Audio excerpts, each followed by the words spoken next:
আসসালামু আলাইকুম বন্ধুরা, আপনাদের সাথে কথা বলার জন্য এলাম ক্রিয়েটিভ আলাপ চ্যানেল নিয়ে। সবাই নিশ্চয়ই ভালো আছেন। ইরান মার্কিন যুক্তরাষ্ট্র যুদ্ধবিরতি চলছে। 21শে এপ্রিল যুদ্ধবিরতির মেয়াদ শেষ হবে। তবে প্রেসিডেন্ট ডোনাল্ড ট্রাম্প ইতিমধ্যেই তার নৌবাহিনীকে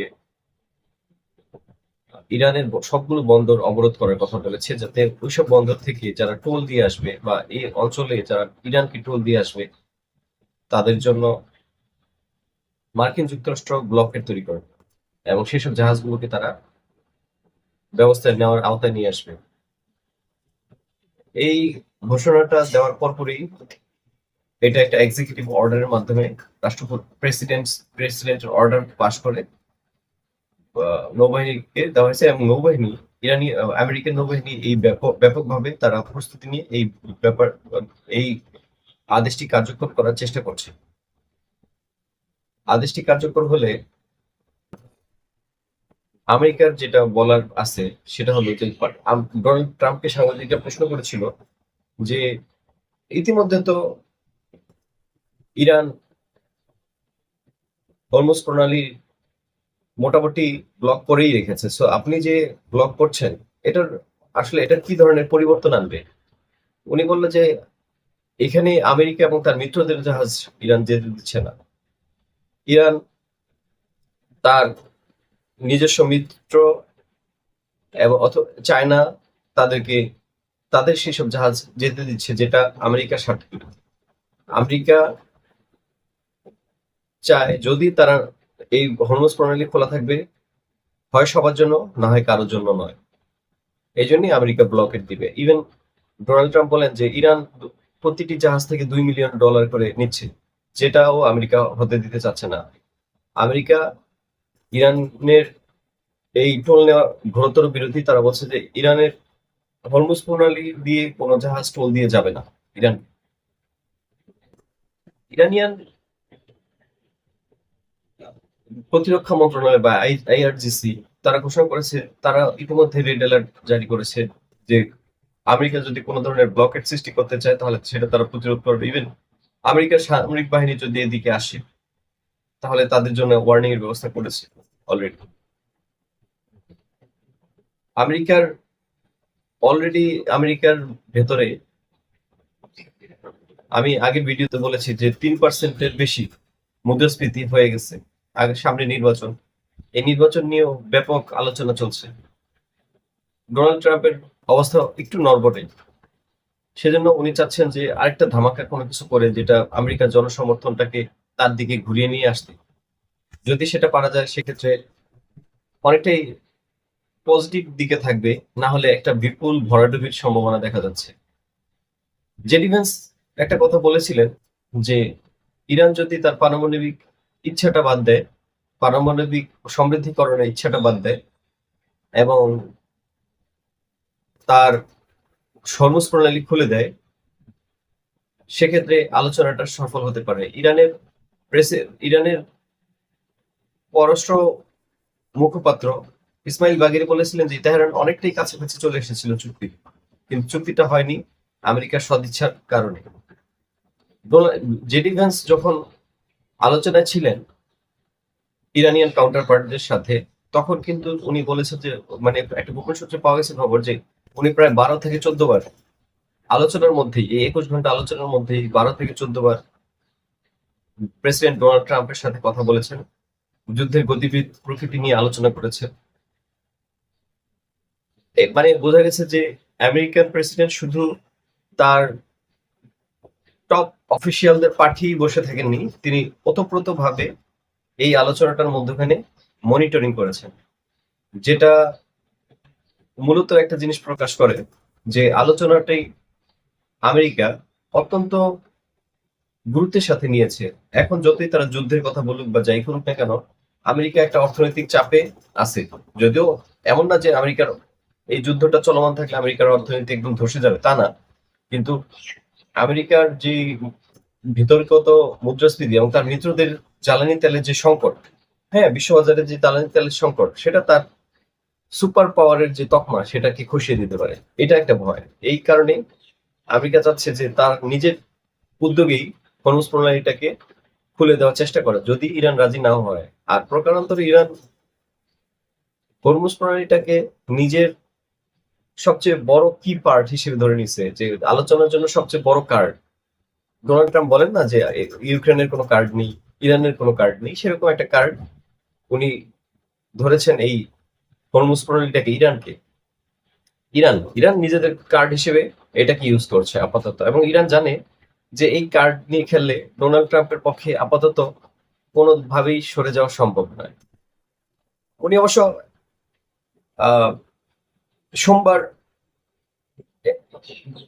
এয়ারবেস অ্যান্ড্রুজ সম্মিলিত এয়ারবেস অ্যান্ড্রুজে ওয়াশিংটনের কাছে ওখানে একটি সাংবাদিক সম্মেলনে বলেছেন যে আমরা অবরোধ করব, এবং ওয়াশিংটন পোস্ট একটি খবর ছাপিয়েছে যে সেখানে বলা হয়েছে যে আমেরিকা সচেতন ভাবেই চাচ্ছে যে যুদ্ধটা আবার শুরু করার ব্যাপারে আগ্রহী হয়ে উঠছে, কারণ হয়তো যুদ্ধবিরতির মধ্যে কোনো আলোচনার ইতিবাচকতা না আসলে আমেরিকা আবারও যুদ্ধে জড়াতে পারে। এটা নিয়ে আমেরিকা সক্রিয়ভাবে চিন্তা করছে এবং আমেরিকা সেভাবেই তার ঘর গোছাচ্ছে। লেবাননে হামলা ইসরায়েল কন্টিনিউ করেছে, লেবাননকে নিয়ে, কিন্তু এর মধ্যে আরেকটা সুখবর দিব আপনাদের বন্ধুরা। সেটা হচ্ছে যে যুক্তরাষ্ট্রের ভাইস প্রেসিডেন্ট জেডি ভেন্স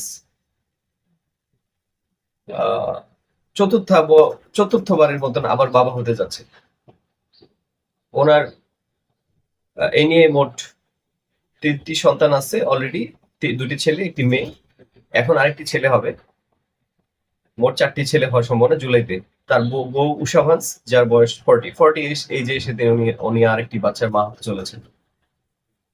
এটা একটা খুবই অপ্রাসঙ্গিক কথা, তবু আলোচনায় যুদ্ধ যুদ্ধ যুদ্ধ মধ্যে একটু ব্যতিক্রম আনার জন্য কথাটা আপনাদের সাথে শেয়ার করলাম। কার কার কতক্ষণ এই যুদ্ধের কথা ভালো লাগে বলে? কারণ তো বেশিক্ষণ ভালো লাগার কথা না। ওদিকে ডোনাল্ড ট্রাম্প পোপ লিও 14 কে উদ্দেশ্য করে একটা কথা বলেছেন যে পোপ যুক্তরাষ্ট্রের প্রেসিডেন্টকে সমালোচনা করে সেই পোপের যুক্তরাষ্ট্রের দরকার নেই, বা সেই পোপ যুক্তরাষ্ট্রের কাছে গ্রহণযোগ্য নয়।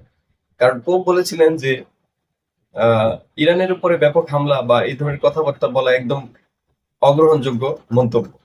এটা পোপ লিও 14 বা 14 এই কথা বলার পরেই উনি ডোনাল্ড ট্রাম্প খেপে গেছেন, পোপকে তুলনাধুলো করেছেন আজকে সেন্ট অ্যান্ড্রু এয়ারবেজে এই সাংবাদিক সম্মেলনে এই কথা বলেন যে এইসব পোপ আমাদের দরকার নেই, আমাদের পক্ষে যেসব পোপ কথা না বলে, আমেরিকার বিরুদ্ধে যেসব পোপ কথা বলে, আমাদের সেই সব পোপ দরকার নেই।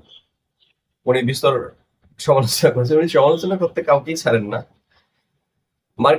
সাবেক মার্কিন সিআইএ চিফ জন ব্রেনন তো বলেছেন যে উনি মানসিকভাবে একদমই হতাশাগ্রস্ত এবং ক্ষতিগ্রস্ত একটা লোক ডোনাল্ড ট্রাম্প। ওনাকে অবিলম্বে উচিত পদচ্যুত করা, কারণ ওনার হাতে ইউরেনিয়াম সমৃদ্ধকরণ করা সহ প্রচুর পরিমাণ পারমাণবিক অস্ত্র এবং বিপুল পরিমাণ অস্ত্র অলরেডি মজুদ আছে, এবং একটি বিরাট সামরিক শক্তি নিয়ে ডোনাল্ড ট্রাম্প বসে আছে, যেগুলো এইরকম পাগলের হাতে থাকা অস্বাভাবিক। এটা কোট আনকোট জন ব্রেনন সিআইএ চিফ এই কথা বলেছেন। আসলে ডোনাল্ড ট্রাম্প একটু পাগলামি করছেন কি না করছেন সেটা আমরা জানি, কিন্তু সেটা যে আমেরিকা পরিপূর্ণভাবে মূলনীতি এটাও কিন্তু বোঝা যায়। পুরো পাগলামি যদি ডোনাল্ড ট্রাম্প করে থাকেন, এই পুরো পাগলামিটা আসলে আমেরিকা জাতি হিসেবেই করছে। ডোনাল্ড ট্রাম্প তো বলে দিয়েছে যে হরমুজ প্রণালী বন্ধ হোক বা না হোক তাতে আমাদের কিছু যায় আসে না, কারণ হরমুজ প্রণালীর উপর ভিত্তি করে আমাদের অর্থনীতি দাঁড়িয়ে নেই। হরমুজ প্রণালীর উপর ডিপেন্ড করে চায়না। মূলত আমেরিকা, ডোনাল্ড ট্রাম্প যেটা চাচ্ছে যে চায়না যে সহজভাবে তেল সরবরাহ লাইনটা এখন অব্যাহত রেখেছে হরমুজ প্রণালী দিয়ে, এটা ডোনাল্ড ট্রাম্প পছন্দ করছেন না। কারণ অন্যান্য দেশ তেল না নিতে পারলেও চায়না সবসময় এই প্রণালীটি ইউজ করে। এখন পর্যন্ত যুদ্ধের মধ্যেও যেই ভাবে তেল নিচ্ছে তাতে চায়নার অর্থনীতি কিন্তু থেমে থেকে, এটা বন্ধ করাটাও ডোনাল্ড ট্রাম্পের অবরোধের মূল কারণ। এবং অবরোধের আরেকটা বড় কারণ হচ্ছে যে ইরানকে ডিলে আসার জন্য চাপ সৃষ্টি করা বা চাপের মধ্যে রাখা। কিন্তু আসলে ইরান এত বছরের পর বছর তেল বিক্রি না করে খুব খারাপ অর্থনীতির মধ্যে থেকে থেকে এমন অভ্যস্ত যে এই অবরোধ 1 মাস 2 মাস 6 মাসের অবরোধে যদি হয়ে থাকে, সেটা অবরোধটা যদি কন্টিনিউ করে তাতে কিছু একদম হবে বলে মনে হচ্ছে না। এটা ইরানের জন্য তেমন কোনো ক্ষতির কারণ হবে না। ইরানের প্রেসিডেন্ট পেজেশকিয়ান তার সমস্ত কাউন্টার পার্ট যারা পাকিস্তানের সেরিনা হোটেলে আমেরিকার জেডি ভান্সের সাথে মিটিং এ উপস্থিত ছিলেন পিস ডিলের ব্যাপারে, তাদের সবাইকে ধন্যবাদ জানিয়েছেন। তিনি ডক্টর গালিবাফকে প্রিয় বন্ধু বলে আখ্যা দিয়ে ধন্যবাদ জানিয়েছেন যে গালিবাফের নেতৃত্বে একটি বড় ধরনের বড় ধরনের ঐতিহাসিক মোমেন্টের অপেক্ষায় ছিল ইরান, যদিও সেটা সফল হয়নি, কিন্তু তারপরও তারা পেজেশকিয়ান তাদেরকে ধন্যবাদ জানান এবং বলেন যে এটা আমেরিকার জন্য বিরাট একটি প্রাপ্তি, সরি ইরানের জন্য বিরাট প্রাপ্তি যে আমেরিকার সাথে তারা নেগোসিয়েশনে কোনো ভুল নেগোসিয়েশন করে আসেনি, বরং চুক্তি না হওয়ার থেকে চুক্তি দেরিতে হওয়া বা যুদ্ধ চালিয়ে যাওয়া ইরানিয়ানদের জন্য অতিমাত্রা ইজ্জতের ব্যাপার, যেহেতু এই যুদ্ধটা থামানোর দায় শুধু ইরানেরই নয়, এটা আমেরিকা, ইসরায়েল বা মধ্যপ্রাচ্যের প্রত্যেকটি দেশেরই দায়িত্ব। ধন্যবাদ বন্ধুরা, পরবর্তী কথা নিয়ে আবার আমি আসবো। সে পর্যন্ত আসসালামু আলাইকুম।